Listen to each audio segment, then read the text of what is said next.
Welcome sa DRS 2.0. Fresh at nagbabagang happenings bang hanap mo? Mga padabarkads man yan o mga trending topics? Pwes, sagutin natin yan. Kaya naman isubscribe nyo na ang ating channel para sa mga nagbabagang balita everyday. Welcome back again sa ating YouTube channel mga kadabarkads, and for tonight's video ang pag-uusapan natin ay tungkol sa mga importanteng kaganapan sa loob at sa labas ng Itbulaga, and syempre patungkol po kay Raisa May at kay Bimbi. So kanina nga, shinare po ng TVJ Facebook page ang mga picture po na inilabas ni Ma'am Pauline Luna Soto sa kanyang social media account.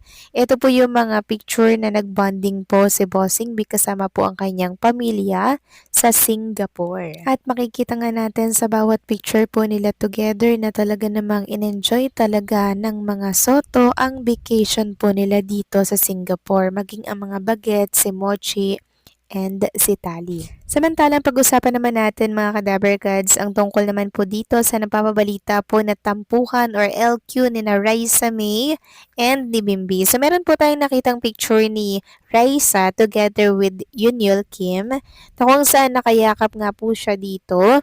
And so, super close talaga nila together. So, possible na ito daw yung pinagsilosan po ni Bimbi dahilan kaya hindi po ito nagkaimikan at nagkaiwasan pa nga po during live. Pero nakita naman natin na okay naman sila. Yun nga lang, hindi po sila nagpapansinan. Tapos wala po mga sweet moments na kung saan meron pong payakap, 'di ba? Si Bimbi kay Raisa, meron pong pahaplos sa hair. Ganyan po kasi pag okay si Bimbi. Kanina talaga totally wala po talaga mga kadabarkads. Kaya sobrang daming nalungkot na mga lolas, mga senior, super broken hearted po sila kanina na para bang sila po yung nasaktan, ano? So, ibig sabihin, konting hindi lang pansinan ng maybe apektado na po tayo. Ganyan po natin sila kamahal. Plus kanina 'di ba nag-kiss pa po sa ulo si Bimbi kay Miles Ocampo, tapos parang nag-hug pa po sila doon. So medyo naselos po ang mga maybe fans, ang ilang dabarkads natin, pero uulitin ko lang po mga dabarkads na wala tayong dapat pagsilosan kay Miles and kay Bimbi. Kasi si Bimbi, para na niya pong ate si Miles Ocampo. Very close po yan and friends talaga yan sila simula noon pa. Samantalang may paalala nga po ang Maybe International dahil dito sa napapabalita pong tampuhan ni Raisa and Bimbi sa social media. Ayon nga dito, hi Maybe fam, regarding sa today's ganap, napansin kong may ilan na nalungkot dahil wala tayong napanood na sweet moments ni Raisa at Bimbi. Pero sana ay huwag natin itong bigyan agad ng negatibong kahulugan.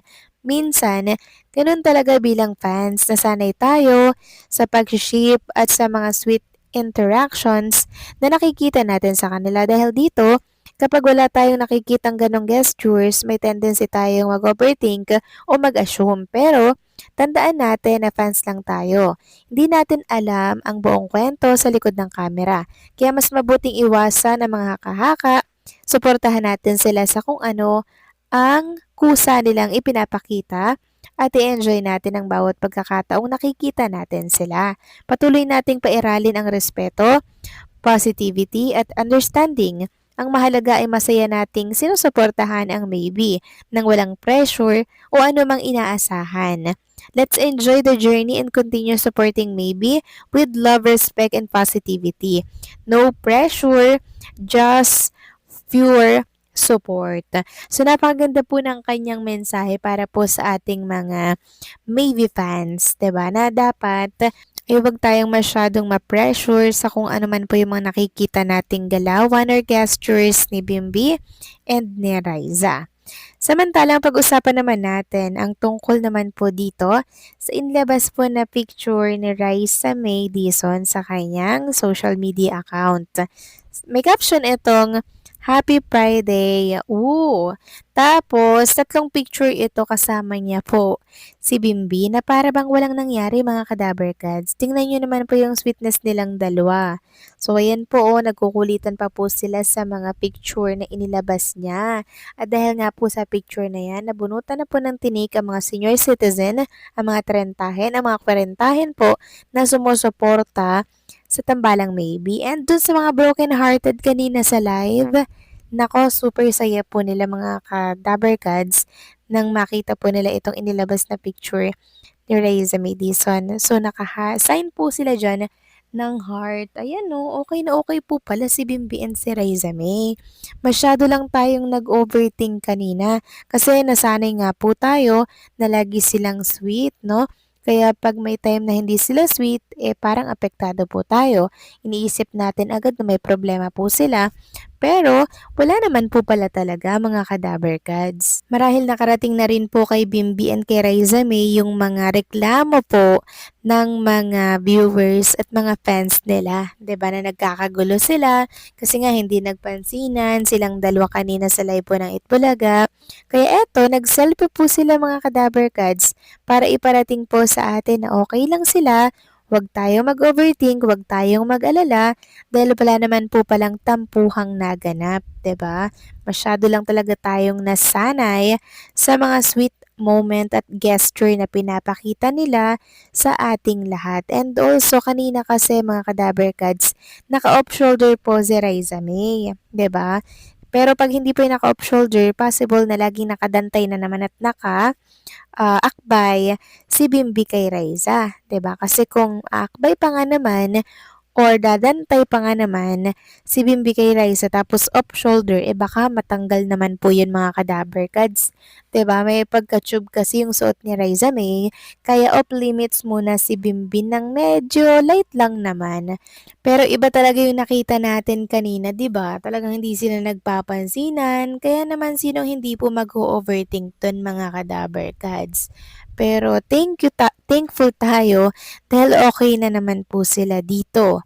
Meron nga po mga nagsasabi na siguro sinuyo ito ni Bimbi, si Raisa Madison, ganyan. So sino nga kaya yung nanuyo sa kanila kung totoo man nga po na nagkatampuhan po silang dalawa? Siyempre, si Bimbi, susuyuin yan si Raisa Madison. Knowing Bimbi, very gentleman yan mga ka-Dabarkads, kaya hindi na po tayo magtataka kung ganun po yung ginawa niya, 'di ba? Para magkaayos sila. Kasi bukas, araw po ng Sabado, syempre meron na naman po silang magiging mga song request. Magpapakilig na naman po si Raisa and si Bimbi at yan yung dapat nating abangan. Yung rest back po ni Raisa for Bimbi dahil 'di ba nung nakaraan hindi po siya nakabawi kay Bimbi. So bukas antayin natin yung gagawin po niyang pagpapakilig sa lahat. And also, per Bimbi mga ka-Dabarkads, 11:25 pa lang tumutok na po tayo sa Itbulaga kasi maaga po ang Itbulaga po kasi Sabado po mga ka-Dabarkads. Kaya magluto na agad kayo ng maaga para sabay-sabay tayong manood ng Itbulaga, okay? Kaya sa mga nag-overthink dyan, kalma na po kayo, pinakalma na po tayo ni Raisa Madison and ni Bimbi, okay? So paano mga ka-Dabarkads, hanggang dito na lamang pong update natin at maraming salamat po sa inyong patuloy na pag-support at huwag niyo kalimutang i-like ang update nating ito.